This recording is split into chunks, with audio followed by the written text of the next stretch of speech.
for the opportunity to speak here. It's a pleasure to be in LA.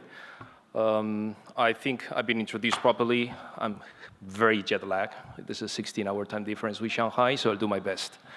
I want to talk to you today about coffee retail in China, speed and innovation. Why do I choose these two words? Because I think that's what China is about today.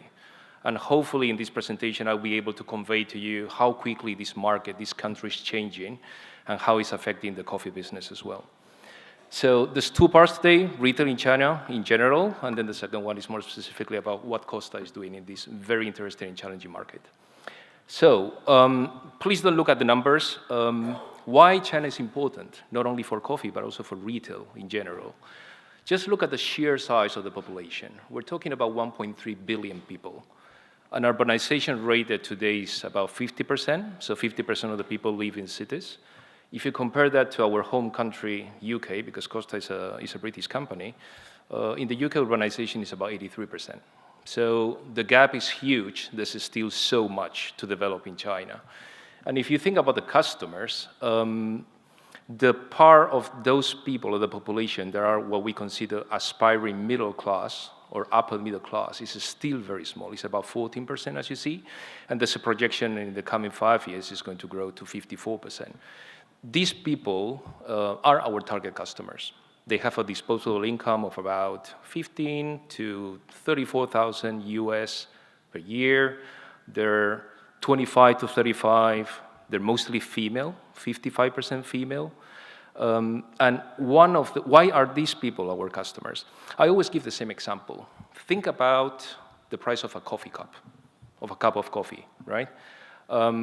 You all know what is some colleagues are from the UK here. You know what the minimum living wage is, right? It's like the minimum wage per hour. Well, in the UK, with the minimum living wage of £7.40, you can buy 3 lattes, a small size. In China, you can buy 1 cup if you work 2 hours. So that tells you a lot about the positioning of coffee. Coffee is not a luxury product. It's affordable luxury. And there's way more to that cup of coffee than just the coffee itself. Branding is very important. And that's why these people are our target customers. And then I'm sure you know about this. If you think about number of cups sold per person per year, that number in the US is about 340, I think. So average customer buys 340 cups of coffee a year. That's more or less 1 per day. I think the UK goes down to 140. In China, the number is 4. So think about the potential. And even if I think not about the average number of people in China, but about the average customer in tier 1 cities, that number only goes up to 7. So see the gap, see the potential of the market.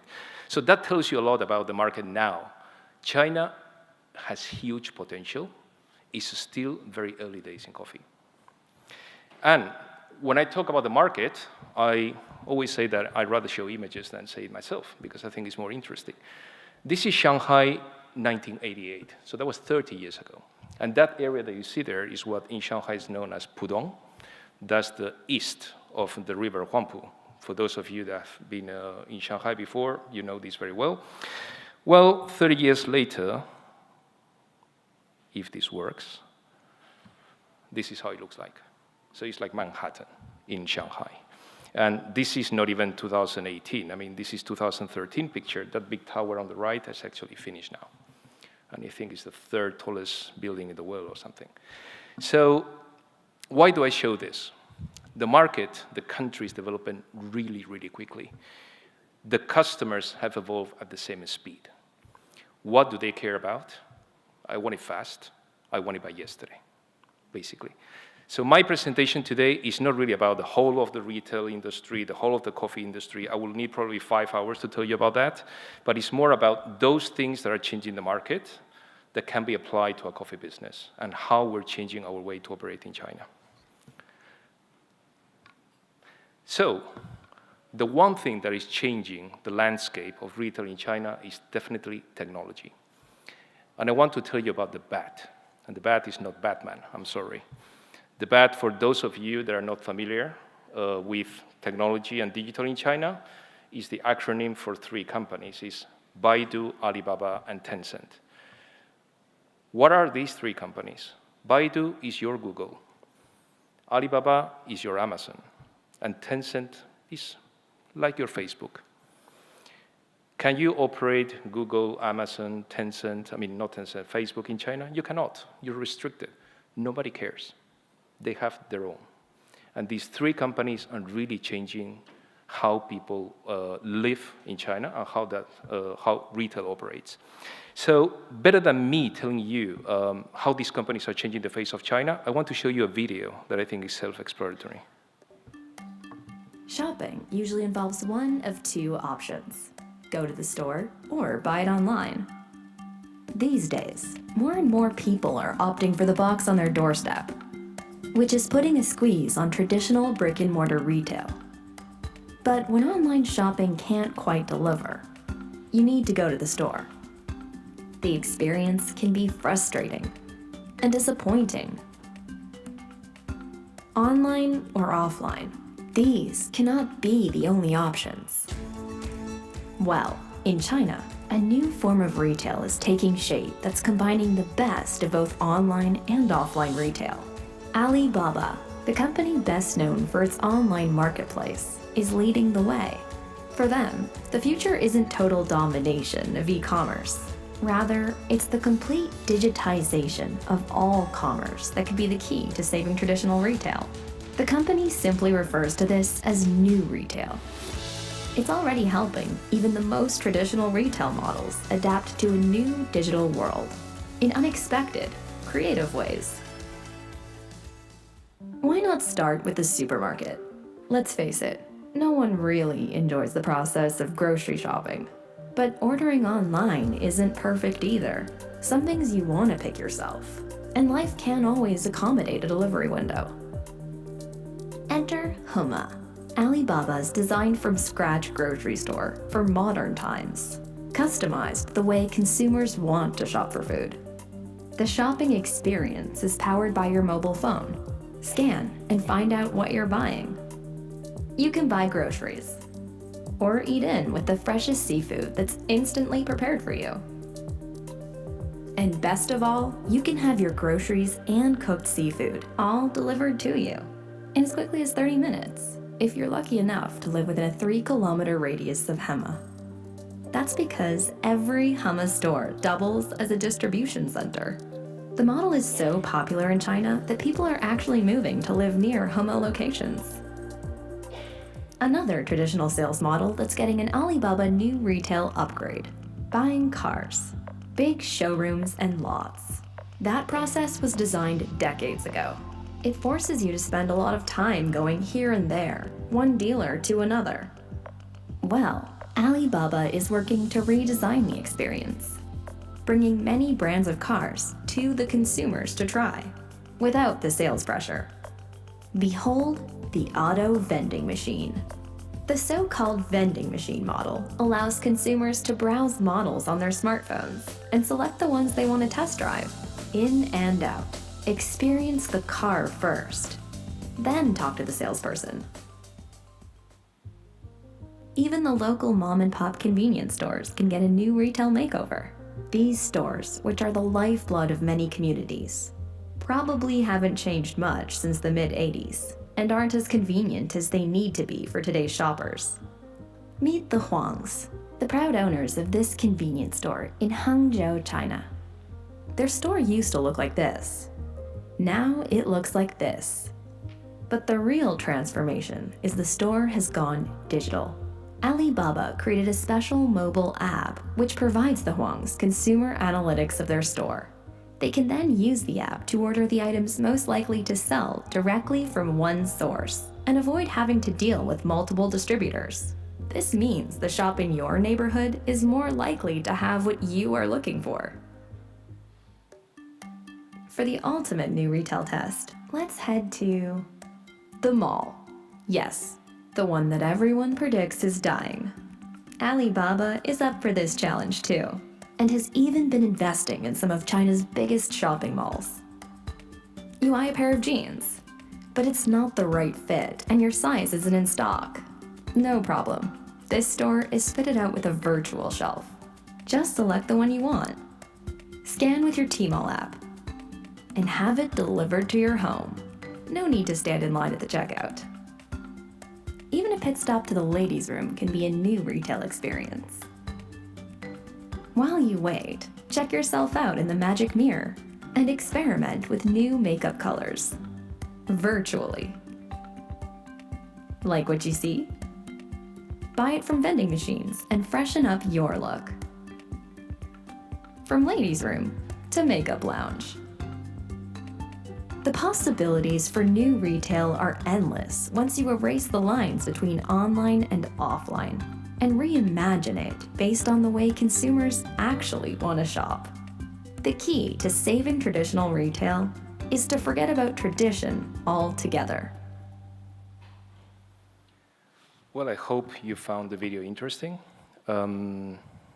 The video is obviously done by Alibaba, so I don't work in Alibaba, but I thought it summarizes very well what digital is today in China. So let me tell you about Costa in China. What is it that we're trying to do? My work is centered in what I call strategic pillars, what are the four most important parts of the business. I always believe brand is key in a place which is very brand-oriented like China, when customers are very aspirational. So that's definitely one of the pillars, probably the most important one. But I always say brand is basically your promise to your customer. You're telling them what you are. If you don't sustain that by reality, by the experience whenever they come in the stores, your brand is an empty promise. And that's why I think the second most important part, or probably at the same level as brand, is what I call customer proposition, which for me is product, service, and store design environment. Then we have another two pillars, which are called property. So this is more about how you expand your distribution strategy. And then people, because we're a people business. We run coffee shops, and we need baristas to run our coffee shops. So let me tell you first about brand. What is the vision of Costa in the world? We always say our vision is to be the most loved coffee brand in the world. The purpose of our company is to inspire the world and also China to love great coffee. And those are vision and purpose. We also have something called the brand platform, which is how we are going to operate to achieve that in the next 2-3 years. And currently, Costa is running a platform called Don't Settle for Average. In China, we have a different word for that. We call it Jiangjiu. Jiangjiu, it's, how can I explain that? It's kind of have a discerning life, starting with this cup of coffee. And that's because we think the customer is aspirational. They all try to improve their lives. We want to tell them, if you want to do that, you might as well start with our coffee. So this example is about the summer campaign that we just launched 2-3 months ago. It was centered on cold brew. So very happy to hear from one of the previous speakers that cold brew is still on trend, because that's exactly what we did in China. We launched cold brew across all the stores. It was Colombian cold brew, 100% single origin. I was happy to hear about the mocktails as well, because we launched that exactly. We had a mojito cold brew, we had an orange spritz cold brew, which was very well received by the customers.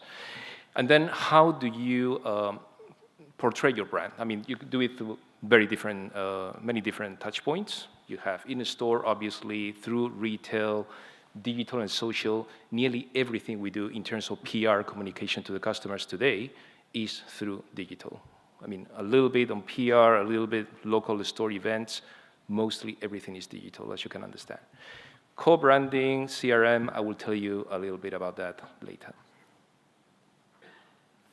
And then, as I said, brand is one thing, but customer proposition, what is it about? It's about the products, it's about the service, it's about the environment.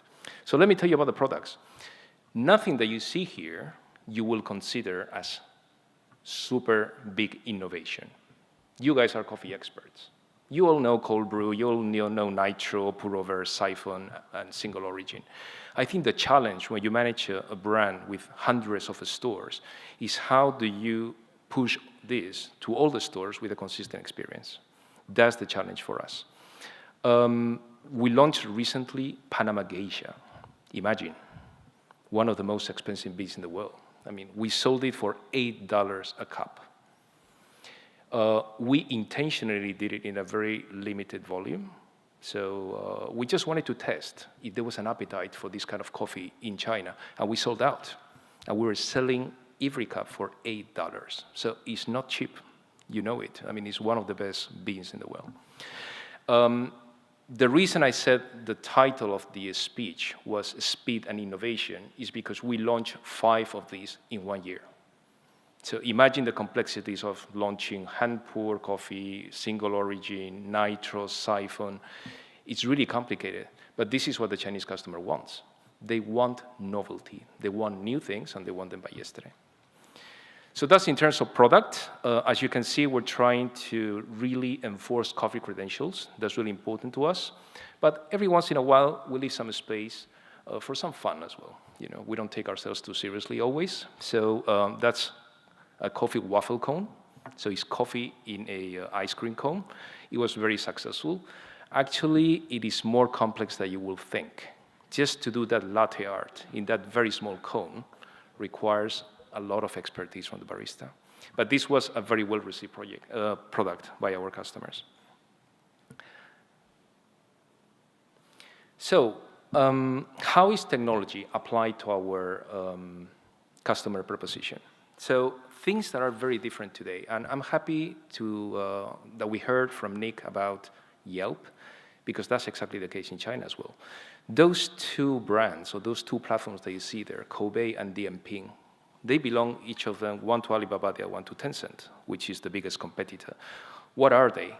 They are essentially your Yelp, with the difference that they have an added component of Groupon, where you can actually put coupons and offers for your customers. And customers buy them online, and they can redeem them in your stores. So to me, this is a really good way to apply this omni-channel O2O thing that we all hear so much. You don't depend anymore on the customer that walks past through your stores. You can actually bring customers to your stores through online. So I think China is pioneering this right now. This is really, really changing the face of retail. Then other apps like WeChat, Alipay, which are essentially functioning the same as Apple Pay. 4 years ago, when I joined the business, there was 0 mobile payments. And right now, it accounts for somewhere between 60 to 70%. This is how quickly it has changed in just 4 years. And believe me, it will go at some point to 100. At some point, we're going to get rid of cash, I'm sure. Delivery, I would have never imagined that delivery will work for coffee. Who wants a cup of coffee that is lukewarm, the latte art is all gone? Well, in China, people do want it, you know, and there's ways that you can, you know, maintain the coffee temperature, and this is a big, big trend in China right now. It's not only for food, it's for coffee as well, and it's changing, and it's changing very rapidly right now. Loyalty, I can tell you my own personal story when I joined the company 4 years ago as well. We were trying a loyalty card in China in just a few stores, right? As a pre-launch thing. And it was a loyalty card based on a physical card, a plastic card. And I said, what is this thing? They said, well, you know, it's, we're trying to launch loyalty now, and this is what we're going to do. What do you think? I said, okay. So a week later, I killed the project. And I said, this is not what your customer in China wants. Nobody carries a wallet anymore. Put it in your mobile phone. It took me 6 more months, but that's exactly what we did. And a loyalty platform on mobile is not just to get points, redeem points. We allow the customers to share coupons, to send their points to friends. So it's really interactive, and there's a social component to it, which I think is key in China. And then something about in-store, that thing that you see there is actually a voice ordering machine that we developed together with Alibaba. You walk up there, you tell the machine what you want, and the barista gets the order, and he makes the coffee. So bye-bye tills. We just started to explore that. It's still to be seen how we're going to apply it to all the stores. But I think it's highly interesting. I mean, the machine even has the ability to detect regional accents in China. So it's really fun. What else do I have to tell you about customer proposition? Well, one that I think is very important, and the reason I said to you, coffee is still an aspirational product, is because I believe it's about the experience. It's not just about the product. And when people pay for that affordable luxury cup of coffee, they're looking for something else that beyond the coffee itself. The environment is critical. I have this British chap who's an acquaintance of mine. I mean, our kids play football together, and he always goes to one Costa store close to the pitch. And there was this one time that I shut down the store because I wanted to reimage it. And he said to me, "Oh, you know, why did you do that? And I really like the store design." And I was like, "Okay, I think I did it precisely because of that. You are not my target customer. You think it's okay? I don't think the Chinese customers like it." So this is not exactly that store, but the store design is very similar. This is what we call a Summertown store design. You can still find this in many places in the UK. So same store, exactly same position. This is how the new store looks like. It's really about experience. It's really about connecting with your customer and thinking, what do they want? Because when they come, they're thinking of having a great cup of coffee, sitting down in a nice environment, probably taking a selfie and putting it on social media. So you need a very nice space for them to do that. Same store. This other one is a new store that we opened in the Alibaba campus. So the Alibaba campus is like Mountain View, Google, Cupertino, Apple. It's an impressive place. And we had 3 stores there, and this is one of them. A few things about our store design. I mean, we wanted it to be stylish. That's how we want to differentiate with competition. We always want to leave some space for some comfortable sitting. Not everything has to be rushed, you know, and fast-paced. And we do want to portray craft. That's an old Astoria machine that we dismounted. We're displaying it, as you can see, together with some, you know, coffee-making equipment. And then lastly, another part of my proposition, another one of the strategic pillars is people. So I could tell you a lot of things about people. You know, how do we manage employees, thousands of people? But again, I'm going to come back to technology. How do we apply technology for people? When you manage hundreds of stores, even thousands, the biggest issue is consistency. How do you land your messages right up there to the store frontline people? How do you make sure it's going to be consistent? And we used to do things in the old traditional way. You print forms, you ask people to attend classes. I think that's very old-fashioned. If we're thinking about our customers as you know, really engaged to digital and technology, our employees are the same. I'm a Generation X guy. My employees are Generation Z, which means that I'm probably more a Generation B guy. You know, I'm so far away from the way they think, they operate, and live. So technology is really important. These guys are connected to their mobile phones every single day, every single minute. This is what they do. It's another window to the world for them. So we thought, if they're going to learn, I'd rather them learning through their mobile phones. So this is something that we just implemented this year. We call it e-learning. I'm sure, you know, many other companies are doing it. But we do it in a very interactive and fun way. The way we talk about the development of a barista from entry to becoming a store manager is what we call learning journey in Costa. So in a way, we're depicting this learning journey for them, nearly like a game, so that they feel more engaged. Think about these guys are like 20, 22 years old, maybe on average. It serves a purpose not only for learning, but also as internal communication and cultural sharing. So this is something that we just launched with our baristas and has been very, very well received. You know, so another application of technology to running a coffee retail business. And then finally, I think the title of the conference today was Good Citizen, Good Business. So just a quick word about the Costa Foundation and about what the Costa Foundation does. So we build schools in coffee growing regions, mostly in Africa. But we also do that in China, where we cooperate with the schools in the Yunnan province, you know, where they grow coffee. And a last word about sustainability, which is important as well. I think 2 years ago, we opened our roastery, the new roastery. We used to be in a downtown place in London, and it was a very small place where, basically the whole business started with the Costa brothers, and it was just way too small. So 2 years ago, we moved to Basildon, where we invested, I think, somewhere between 35 to 40 million pounds on a roastery, state of the art, and this is our commitment to a sustainable future. Apart from that, I think in the UK this year, we joined a program to recycle all the cups. So I think by the year end, we're going to be able to hit our 100 million cup target. And we are looking now in all the business units as things like the paper straws and all that, which I'm sure we're going to do very quickly and very soon as well. So I think that's from me. If there's time for questions, I'm happy to take any of them. Thank you. Let's definitely. Thank you so much.